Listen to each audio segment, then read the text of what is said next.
Bien, continuamos aquí y ahora en nuestro bloque de salud tenemos un importante tema que tratar. Vamos a hablar sobre el glaucoma y para eso tenemos la visita de nuestro médico de cabecera, como todas las semanas, el doctor Jesús Abel Salazar, médico oftalmólogo de Oftálica. Muy buenos días, doctor Salazar. Buenos días, Fabiola, buenos días a todos los televidentes, esperando que hayan pasado una linda Navidad en compañía de la familia.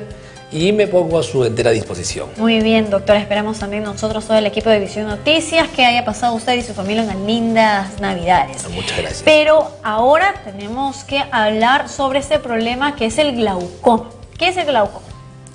El glaucoma, para definición completa, amplia, es un daño crónico y permanente del nervio óptico. Hace mucho tiempo se decía que el glaucoma era una entidad donde la presión del ojo estaba alta y eso dañaba el nervio. Actualmente, como vemos en pantalla, el concepto ha cambiado.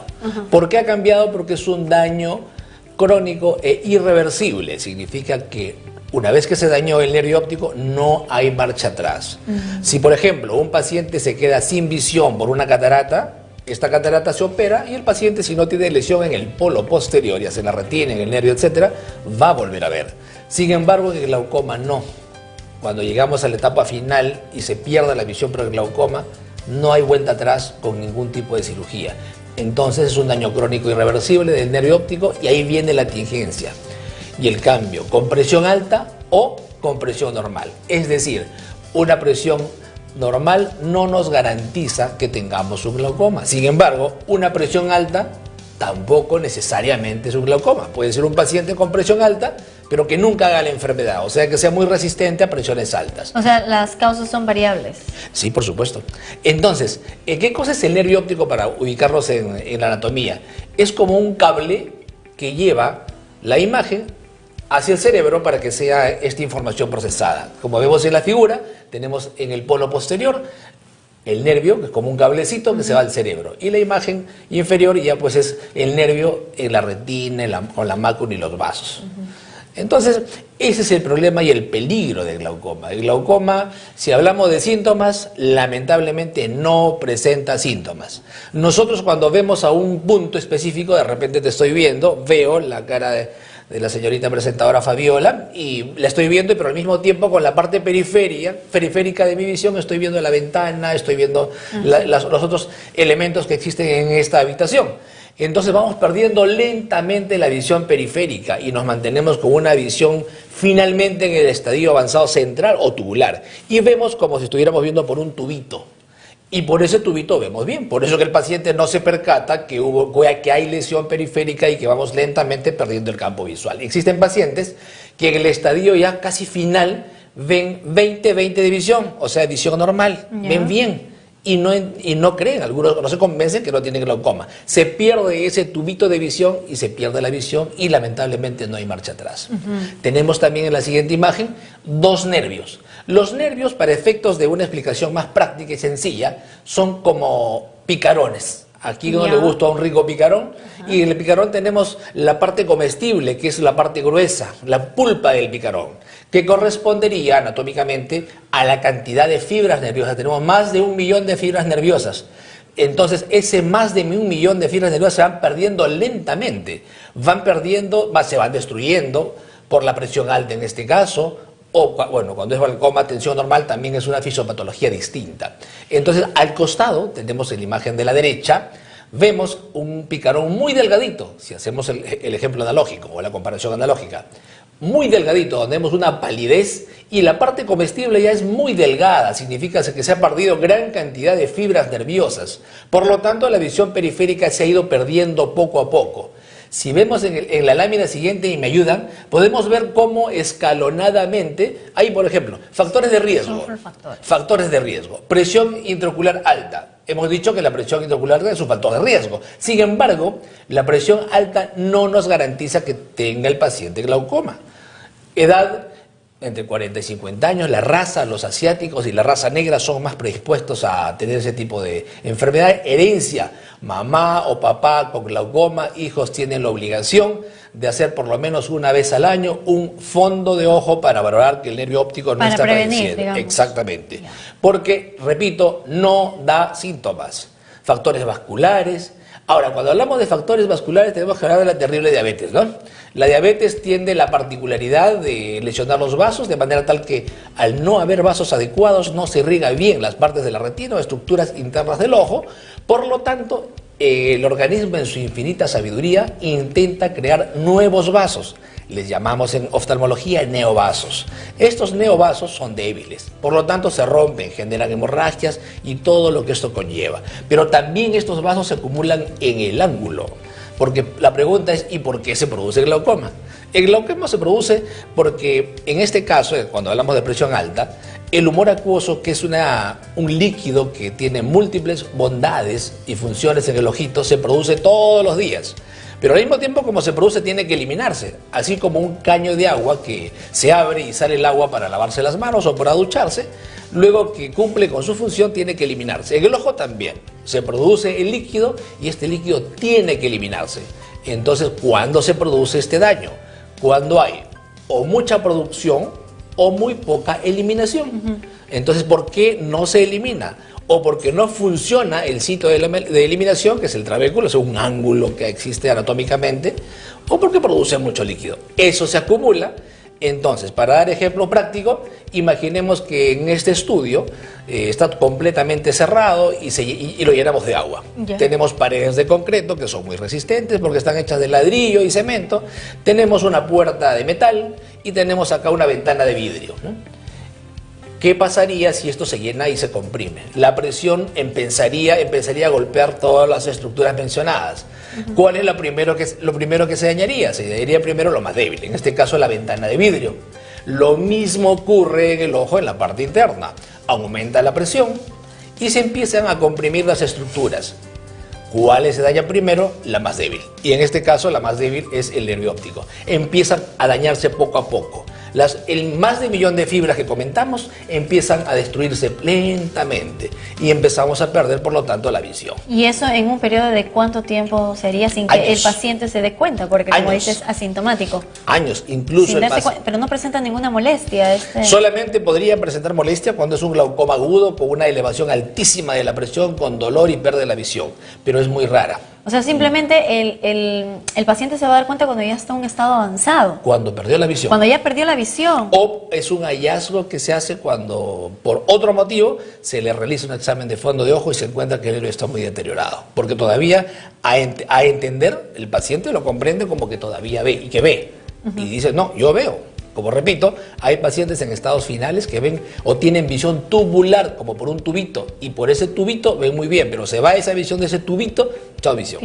Vamos con otra diapositiva para poder explicar mayor el tema, la presión intraocular. La presión intraocular, pues, es el único factor de riesgo que se puede controlar, ¿no? ¿Y cuál es el objetivo? Es el mantenimiento. Mantener la presión baja cuando obviamente ya determinamos que haya un daño del nervio óptico a través de un examen de fondo de ojo. Si hay dudas podemos echar mano de exámenes auxiliares tipo el campo visual, el OCT y muchos exámenes auxiliares, pero lo que manda es la clínica. La clínica es lo que manda. Valorar el nervio óptico es fundamental, ¿no? Y tenemos ahí ya la hipertensión ocular, como dijimos hace un momento. No necesariamente un paciente con presión alta tiene que hacer glaucoma. Hay pacientes que resisten muy bien a las presiones altas y hacemos un examen de nervio óptico normal. Un campo visual y OCT normal. Entonces, en este paciente hay que hacerle un control periódico para evitar que esto avance.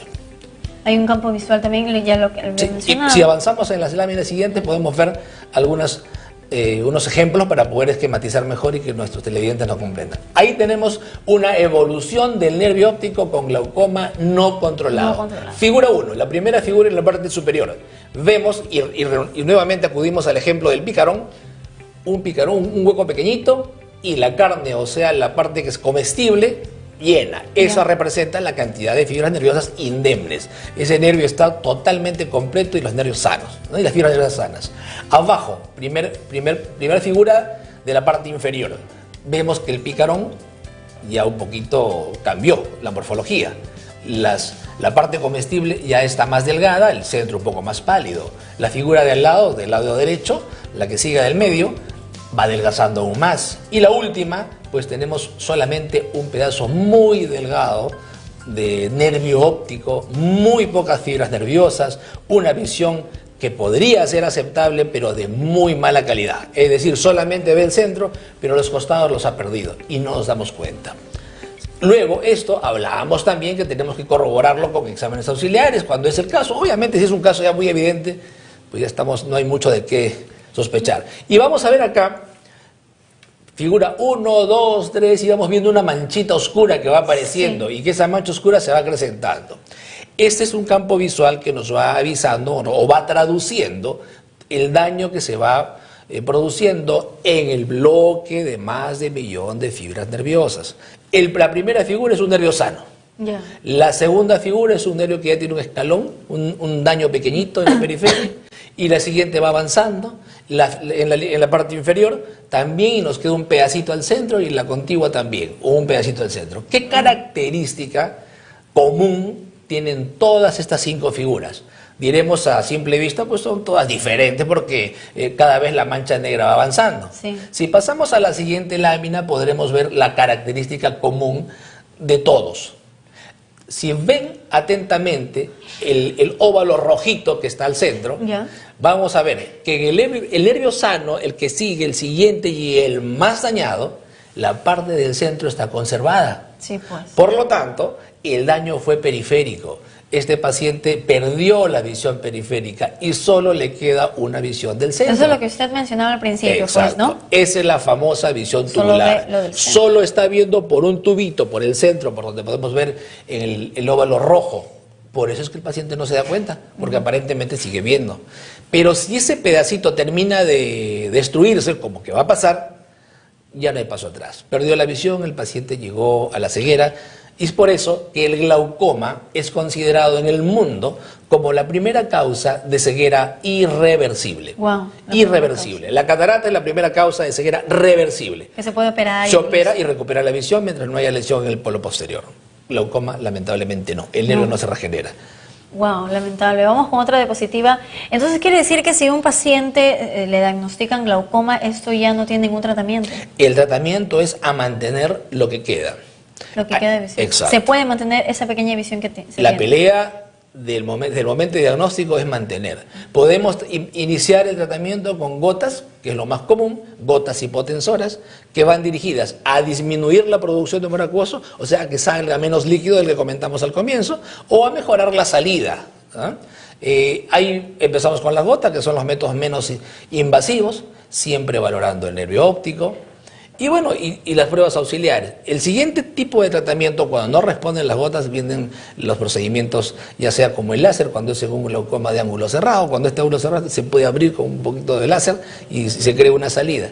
Y si no respondemos con eso, o estamos ante un glaucoma de ángulo abierto, donde ya abrir más el ángulo no tiene sentido, es ya la cirugía de trabeculectomía, que es la primera etapa. Y si la trabeculectomía, que consiste en generar un flujo de salida mayor para que baje la presión y esa presión no siga destruyendo las fibras nerviosas, fracasa, porque puede pasar, porque depende mucho del tejido, de la fibrosis, se trabaja mucho con el tejido del mismo paciente. Cuando fracasa ese paso, ya vamos al siguiente paso, que es el implante valvular. La válvula que se coloca ejerce un efecto Venturi que por bombeo elimina líquido del ojito y todo va dirigido a bajar la presión del ojo para no lastimar. Muy bien, básicamente, doctor, entonces, para que entienda la gente que nos está viendo, el tratamiento de un glaucoma, para empezar, no tiene síntomas, se va degenerando con los años en personas, como ahí lo he mencionado, de 50 a más, eso se va degenerando con el tiempo. Cuando ya el paciente, como no presenta síntomas, va porque ya no siente que está viendo bien, ya es un estado avanzado. El tratamiento, como usted dice, primero con gotas y mantener lo que le queda en el centro de visión. El tratamiento va dirigido a mantener lo que queda. Lamentablemente no se recupera lo que ya se perdió. Y aquí podemos ver en esta lámina las etapas a seguir. Primero tenemos una toma de presión seria, con un tonómetro de aplanación, que es el más exacto, se le coloca gotitas de fluoresceína y si pueden ver es una luz azul la que ilumina, es una luz de cobalto para poder cuantificar de mejor manera la presión del ojo. Esa es la primera etapa y lo más importante es valorar el nervio óptico. un poquito que también, si queremos ser más exactos y determinar ya el tipo de glaucoma, pues una gonioscopía, ¿no? Una gonioscopía consiste en colocar un aparatito que ejerce un efecto chupón y podemos ver los ángulos para determinar ante qué tipo de glaucoma estamos. En todo caso, ¿cómo prevenir, doctor, si es que tenemos antecedentes, como por decir, padres que han tenido glaucoma? Eso es un factor de riesgo. O sea, un papá, mamá que tenga glaucoma, los hijos están en la obligación de descartarlo. Presión ocular y todo eso. Presión y valoración del nervio óptico. ¿Por qué? ¿Por qué presión ocular y valoración del nervio óptico? Porque la presión ocular, repito, podemos tener una presión normal y tener glaucoma. Podemos tener la presión un poco alta y no tener glaucoma. Entonces, un poquito para entender esto. ¿Por qué? Si vimos, hace un momento vimos en la lámina que estaban tomando la presión del ojo de un paciente. La presión del ojo se toma en la córnea. La córnea es la tapita transparente que tenemos todos en el ojito. Entonces, ¿será importante eso? ¿Qué importancia tiene la córnea en la toma de presión? Si la córnea es normal, que es aproximadamente 540 micras, pues la presión es exacta, tal lo que se tomó. Pero ¿qué pasaría si la presión fuera, perdón, si la córnea fuera gruesa? Si la córnea fuera gruesa y me toman la presión, dijimos que la presión está entre los 20 y 21 milímetros de mercurio. Si la córnea fuera gruesa, esta presión de 20 milímetros de mercurio, 21, que está en el límite superior, no es 20 ni 21, podría ser 14, 15. Entonces, esa córnea está ejerciendo un efecto protector, porque en realidad la presión es más baja de lo que se tomó. Vámonos a ponernos en el escenario contrario. Si la córnea fuera delgadita, si la córnea fuera delgada, ese 20 o 21 tampoco es la presión real del paciente. La presión real podría ser 26, 27. Y estamos enmascarando, por no tener una cuantificación real de la córnea, una presión alta que lentamente va lesionando, destruyendo las fibras. Y decimos, pero si la presión siempre está bien, no hemos valorado el grosor corneal. Cada paso se encarga obviamente el oftalmólogo de ir valorando, porque vemos que una presión está normal, pero este nervio es sospechoso, no me gusta. Este nervio, la presión está, me dice la presión que está bien, pero no me gusta la forma del nervio, por eso le decía que la clínica es lo que manda. Entonces, si vemos que un nervio es sospechoso, tenemos que echar mano de otras pruebas. Entonces, otras pruebas, ¿cuáles son? El campo visual, la paquimetría. ¿Qué cosa es la paquimetría? Es evaluar que la córnea realmente esté en un valor real, y si está aumentada, cuando la córnea es gruesa, pues hay que hacer unas variantes en la toma de presión para tener el piso plano y saber sobre qué terreno estamos pisando. Muy bien, doctor, ahí está, para mayor información y para hacerse un buen chequeo, no simplemente cuando presentamos este tipo de problemas, acudir a Oftálica, ¿verdad? Oftálica está a su disposición todos los días, los teléfonos están en pantalla, y estamos en la capacidad de poder resolver los problemas que se presenten. Es lo que nos gusta, enfrentarnos a problemas difíciles para poner a prueba nuestros conocimientos, y bueno, lo fácil es fácil, pero nos gustan los retos. Así es, muchísimas gracias por habernos traído ese tema tan importante sobre el glaucoma. Lo esperamos la próxima semana con otro tema. Los esperamos siempre con las puertas abiertas en nuestro centro médico oftalmológico Oftálica, que está en Girón Las Perdices, 175, segundo piso, Santa Anita, espaldas del óvalo Santa Anita, para servirlos, y los recibiremos con los colaboradores abiertos para poder ayudarlos en lo que ustedes lo requieran. Muchas gracias a ti, Fabiola. Gracias, doctor Salazar. Vamos a una pequeña pausa y ya retornamos.